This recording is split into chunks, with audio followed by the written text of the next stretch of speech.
Like to call the Planning Commission for the City of Clear Lake meeting to order. Thank you for viewing tonight's special Planning Commission meeting. I'd like to call this meeting to order at the City of Clear Lake Chambers on Tuesday, April 22nd, 2025 at 6 p.m. We are currently live streaming this meeting on the city's YouTube channel and the Lake County PEG live stream YouTube channel. To begin with, may I please have a roll call? Commissioner Inglis, I'm here. Vice Chair Smalley, Here. Chair Williams. Here. Okay, to those present, can we please stand for the Pledge of Allegiance? And if Vice Chair Smalley, you would lead us, please. I Pledge allegiance to the flag of the United States of America and to the republic for which it stands, one nation, under God, indivisible, with liberty and justice for all. Thank you. Okay, at this time, we will adopt the agenda. City Manager Flora, do we have any changes? Yeah, we'd like to pull item number 3. Okay. All right, we will pull item number 3. Do I have a motion to adopt the agenda with item number 3 pulled? So moved. Okay, second. I'll second it. All those in favor? Aye. Great. The adoption, we have a agenda is adopted. At this time, we will go to public comment. This is the time for any member of the public to address the Planning Commission on any matter that is not on the agenda that is within the subject matter jurisdiction of the city. The Brown Act, with limited exceptions, does not allow the commission or staff to discuss issues brought forth under public comment. The commission cannot take action on non-agenda items. Concerns may be referred to staff or placed on the next available agenda. Please note that comments for the public will be taken on each agenda item. Comments shall be limited to 3 minutes per person. Do we have any public comments in the chamber? Okay. Seeing none, Madam, do we have any on Zoom? There are no comments on Zoom. Okay, thank you. At this time, we will go to business. We will be swearing in our 2 new planning commissioners. If Derek Counts and Ray Silva could please come up to the podium.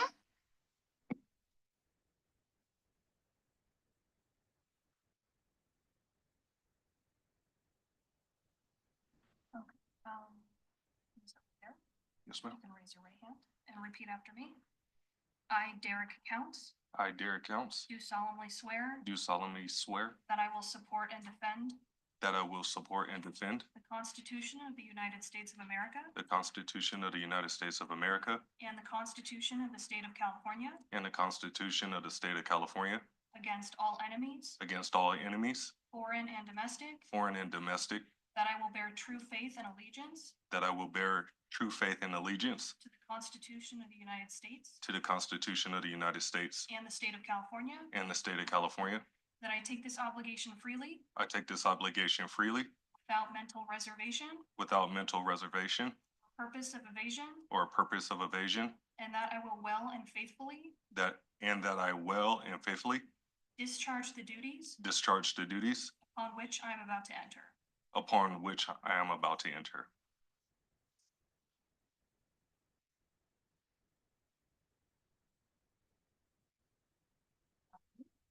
I, Ray Silva, I, Ray Silva, do solemnly swear do solemnly swear that I will support and defend that I will support and defend the Constitution of the United States of America the Constitution of the United States of America and the Constitution of the State of California and the Constitution of the State of California against all enemies, against all enemies, foreign and domestic, foreign and domestic, that I will bear true faith and allegiance that I will bear true faith and allegiance to the Constitution of the United States to the Constitution of the United States and the State of California, and the State of California, that I take this obligation freely that I take this obligation freely without mental reservation without mental reservation or purpose of evasion, or purpose of evasion, and that I will well and faithfully discharge and I will well and faithfully discharge the duties upon which I'm about to enter.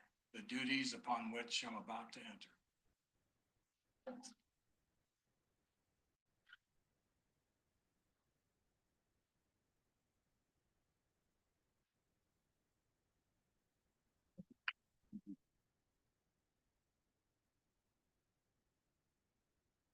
And if you'll both be seated up here, please. Yes.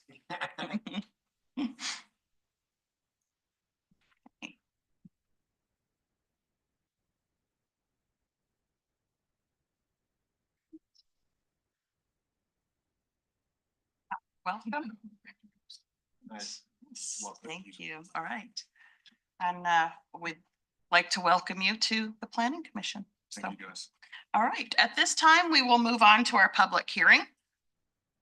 Item number 1, consideration of conditional use permit, CUP 2024-04, and the corresponding environmental filing categorical exemption, CE 2024-08, to allow live music events within an existing restaurant and bar, commonly known as Self-Made Billiards and Taqueria, located at 14642 Lakeshore Boulevard, Unit A, Clear Lake, California, further described as assessor parcel number 040-19405.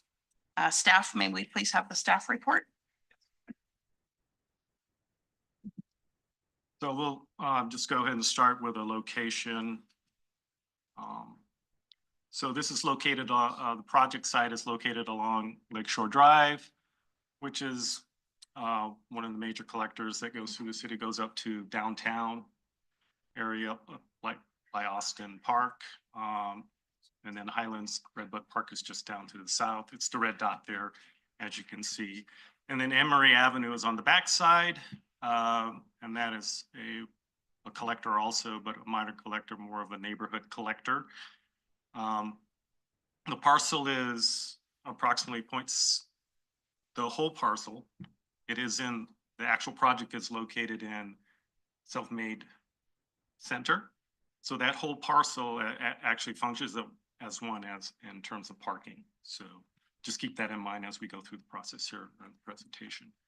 The red dot is actually where the live music is proposed, and it's at the front part of the building. And that particular parcel is approximately 0.3 acres.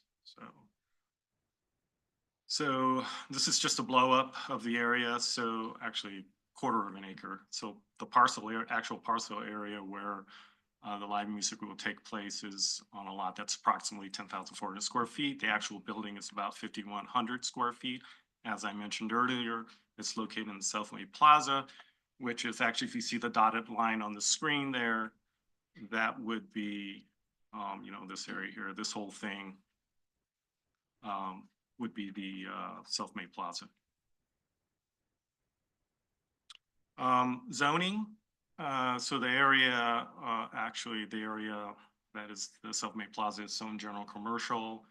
The surrounding uses include medium density residential, which is to the northeast, and then also just across Lakeshore Drive, which is down at the bottom there, the main corridor, is primarily mixed use and general commercial. So the business operation, currently it's operating as a restaurant and bar service. They also have a kind of a billiard sports area. It's also their license for ABC Type 41, which is just beer and wine. ABC is, Alcoholic and Beverage Control of California. So they're proposing live music in addition to the current business operation, which will only operate out of Unit A. We'll see where that is in a moment here. They're proposing 30 times per year, Fridays, Saturdays, and holidays only. Operation would be 10 p.m. to 1:30 a.m. And they have contracted with Parks Security for the 2025 year for their events.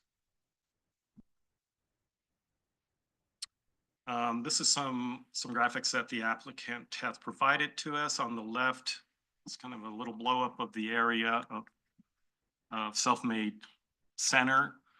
It's a little hard to see, but all the areas there in kind of that purplish blues are all the parking spaces. ABC, that's the main building that they're proposing the live music. So Unit A, Unit B, that will be part of the live music venue. That's right now currently where the restaurant, the billiards, and a dining area, which is solely dedicated to dining, which is Unit B, will be holding the live music. And C actually is a retail space. So that's really not part of the picture, but I just wanted to throw that in there so you kind of have a full picture of what that building is. On the right side there are additional retail structures or uses there. There's a salon, I believe salon, dog salon, and a small office on the backside up against Emory Avenue. So let's talk about parking in Self-Made Plaza. So per municipal code 18-20.090 parking space requirement for restaurants, bars with or without dancing, you can assume if you're going to have dancing, you're going to have a band or some live music. So that's a given for this one. So one space for 60 square feet of dining space. One space for 100 square feet of kitchen. And then for commercial retail, up to 2,000 square feet, it's one space for 250. Anything over 2,000 up to 5,000 is 8 spaces minimum required, or one for 3,000. I'm just going to zoom down to the bottom there. If you look, total required is 74. That's assuming if everything is operating at one time. So we've got an overlap of type of uses. So the live music is really proposed from 10 p.m. to 1:30 a.m. Most of the other retail shops will be closed, typically early evening. So the restaurant, it will be operating during live music. They have to have food service to be in compliance with ABC.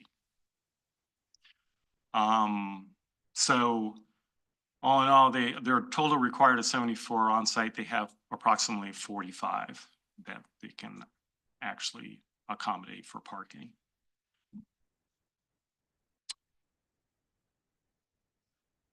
These are just some site photographs. Top one is looking from Lakeshore Drive.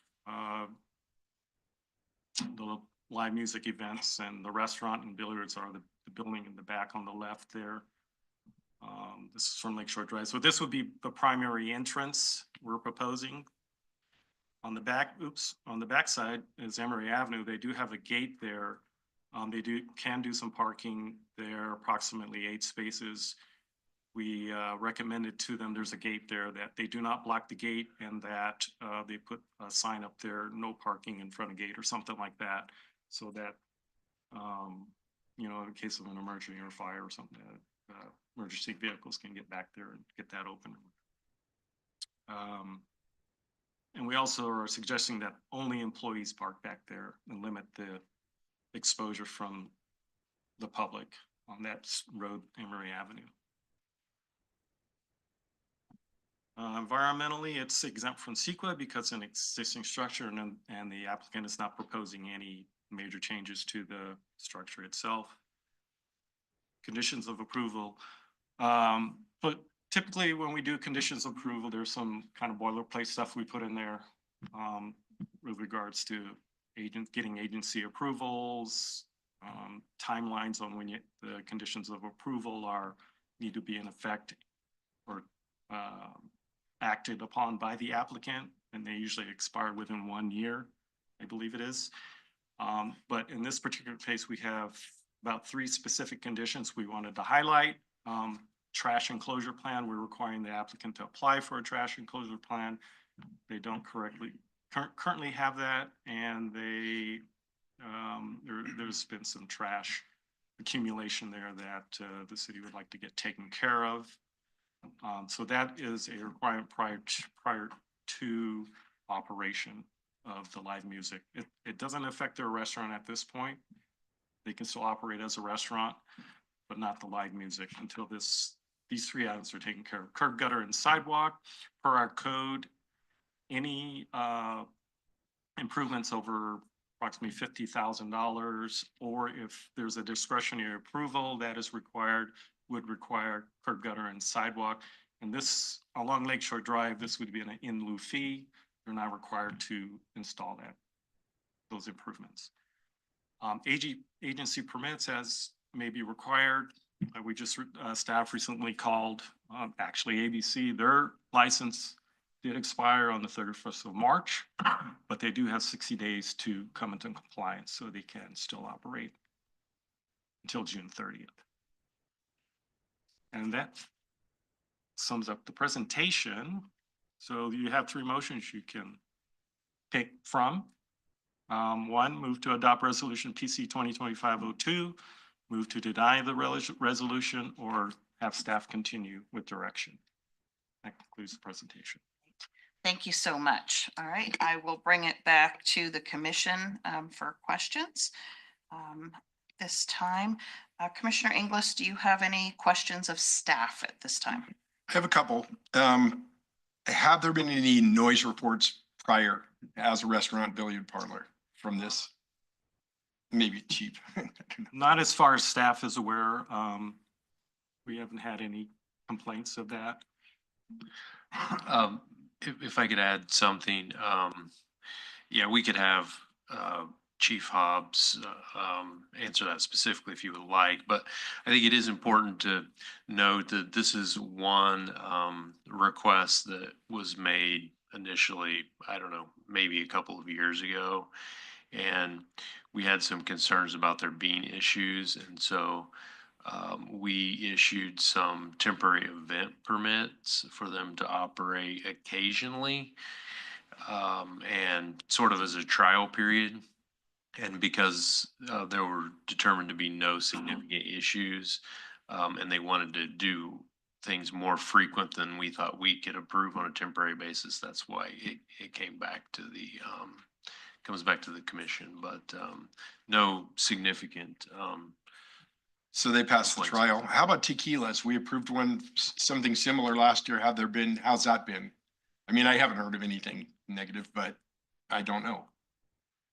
I'm not aware. I mean, that's, you know, not obviously something on the agenda tonight, but you know, we'd have to. Well, I just meant because that was a similar situation and you could extrapolate from that, that perhaps that this wouldn't be a good idea, but if there haven't been any, that would maybe, I don't know. I just thought it was relevant.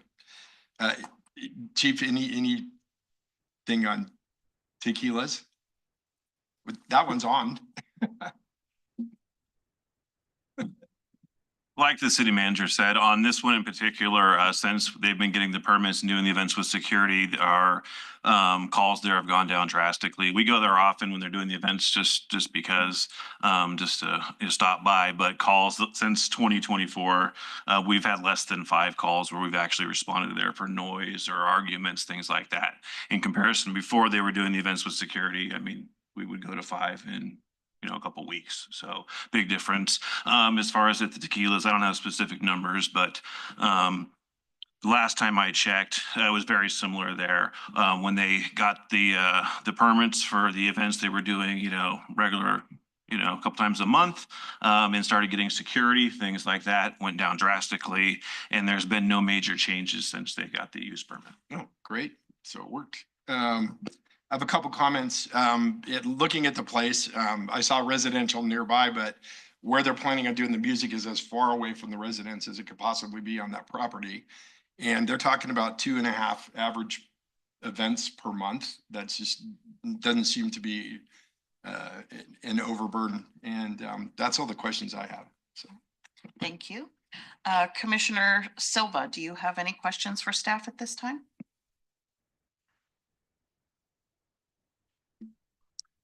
Yes, you talked about the parking and I was busy figuring out my computer here. These are 2 separate parcels, and should there be, or is there an agreement that I'm not seeing that would prohibit the owner selling one of the parcels or the one where the bar and restaurant isn't, and would take away some of the parking? Seems to me that could be an issue. Should there be a merger, or should there be something as a condition that would prohibit that sale?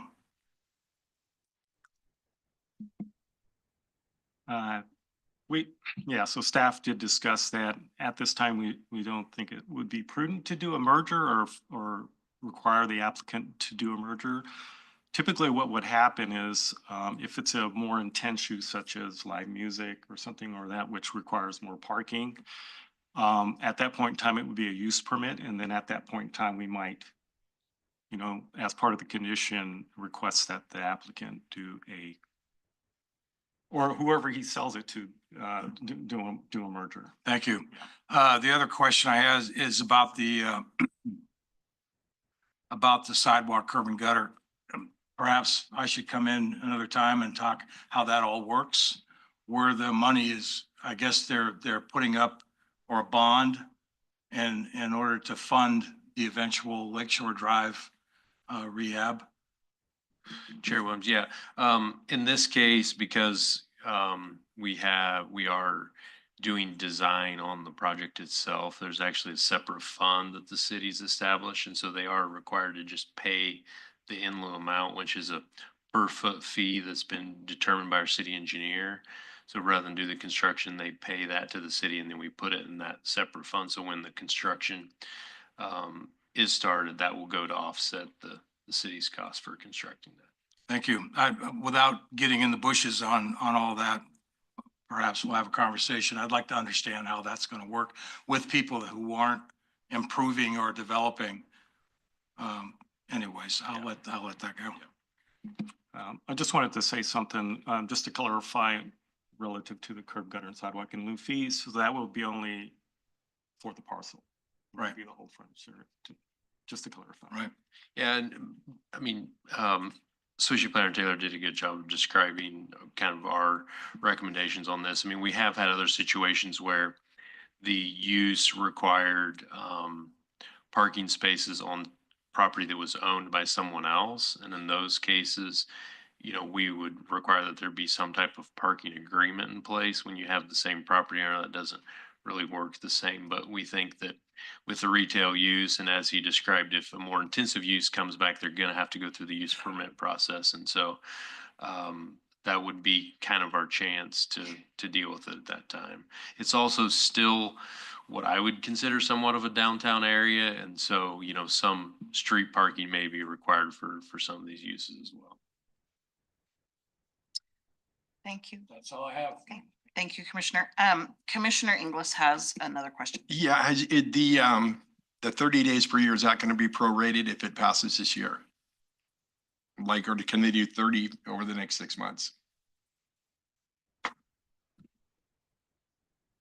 If they are allowed 30 per year, essentially, will they prorate that if we start in the middle of the year, or will that be 30 the first year to get things rolling? Yeah, no, that's 30 per year. So, I mean, I suppose that at the discretion of the director, we could prorate that, Well, we can, or at the direction of the commission, you can do that as well. Yeah. It doesn't sound like something that they would take advantage of, but if you don't spell it out, perhaps that would be missed. So I'd like to maybe add that in. Okay, thank you. you. Commissioner Counts, do you have any questions of staff at this time? Yeah, I do. So going back to the 30 events per year, my question is there a chance that they can exceed 30, or do they have to request another additional use permit for that option? That's just my first question. I'll answer that to best. Typically, when you change a use permit is, it is what it is. Then you typically would come back. There may be some discretion there that staff can change it, or director of planning would have to look into that. We'll see this. My other question is regarding parking. I'm familiar with the area and seen their live events sometimes. They can get really busy, where I have seen parking kind of exceed into the roadway. So is there a plan to, let's say, like if all the parking, proper parking spaces have been used, is there a plan to get people to not illegally park in the vicinity area Like, is there another designated area where they're supposed to park to keep them in compliance? At this time, there are no, that's a great question. There are no other agreements that, as far as staff is aware, that the applicant has with other property owners. I'm sure you could work something out with them and then come back to the city and do some sort of shared parking agreement. I believe that might be a possibility. Yeah, so that the city is aware that he's using other spaces, you know, off hours or whatever that might be. I'm not sure about the parking along Lakeshore, what the future proposal is for that, but I'm thinking that that's probably eventually gonna have some parking along that corridor. Yeah, I mean, the parking situation will change with that new design from what it is now, but I think, I mean, the commission could give specific direction in the conditions of the use permit if you want around this, but generally speaking, I would say that you know, these requirements, I think, should give us a good framework moving forward. And then, you know, we have the discretion if there's issues to work with the property owner, or if they are continual issues that they can't resolve and don't comply with, you know, we could bring it back to the commission to revoke the permit. So, you know, kind of be more of an enforcement basis. But if we start getting a number of complaints from the police department or whatever that people are illegally parked and there's issues, we would go back to the applicant, work with them, and try to come up with some plan to resolve the problems. Understandable. I was just wondering about it, just by happening to see it driving by, so thought I'd ask. Wouldn't security handle parking as well? Potentially. Thank you. All right, Vice Chair Smalley, do you have any questions for staff? I only have a couple. So are all these parking spots are gonna be newly created? Or are they already existing? These are existing. They are existing? Yeah, there's 280. So I just have concerns about the accessible parking spots being compliant with the The 88, yes. okay. Well, typically in California, you use chapter 11B, which is accessibility, not the federal ADA. So there's a difference there. But yeah, that would be my only thing, is making sure that, you know, the accessible parking spots are compliant. So, Well, we can definitely put that in the conditions of approval. That's something that they, you know, do and make sure they are compliant with that. Yeah. That was the only questions you had? Okay. All right. That's exactly, I know, same. Okay. Then at this time, I will open it up for public comment. Do we have anyone in the chambers that would like to speak on this item? Okay. Seeing none, do we have anyone on Zoom? There are no questions or comments on Zoom. And did we receive any emails or written comments? No. Okay. All right. Thank you. Then at this time, I will close the public comments on this item. I will now ask each commissioner if they have any further comments for deliberation on this item. Commissioner Inglis. No further comments. Commissioner Silva. I'd like to thank the director, staff.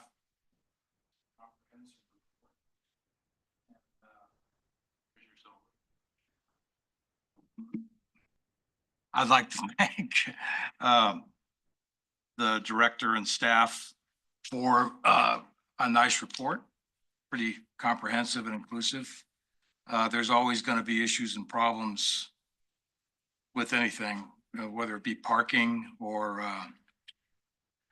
just all depends on what's going on.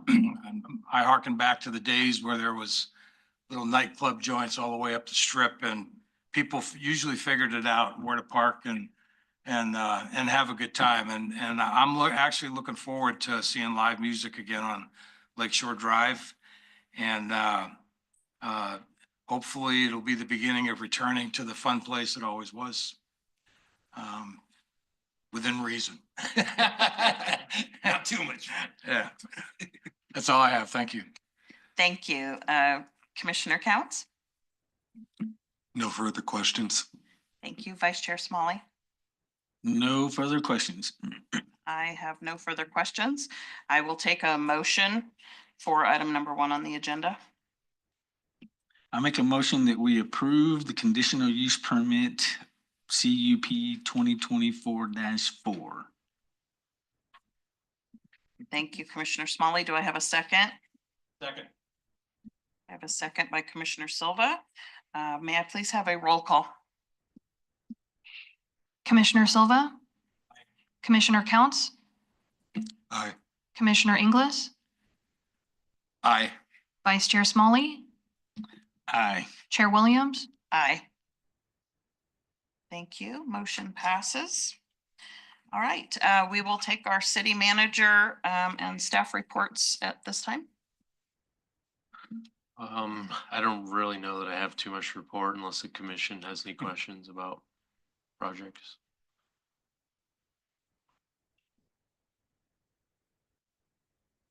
All right, thanks. Do any commissioners have anything to report at this time? No, okay. Do any commissioners have a future agenda item request? Okay, seeing none.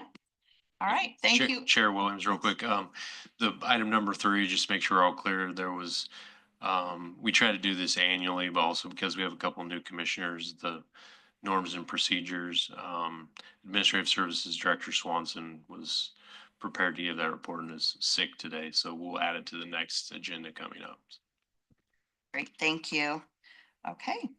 I'd like to thank everyone who took their time to attend and for submitting their comments, and to those who are watching our meeting on Zoom. There being no further business of the Planning Commission, we are now adjourned at 6:32 on Tuesday, April 22nd, 2025.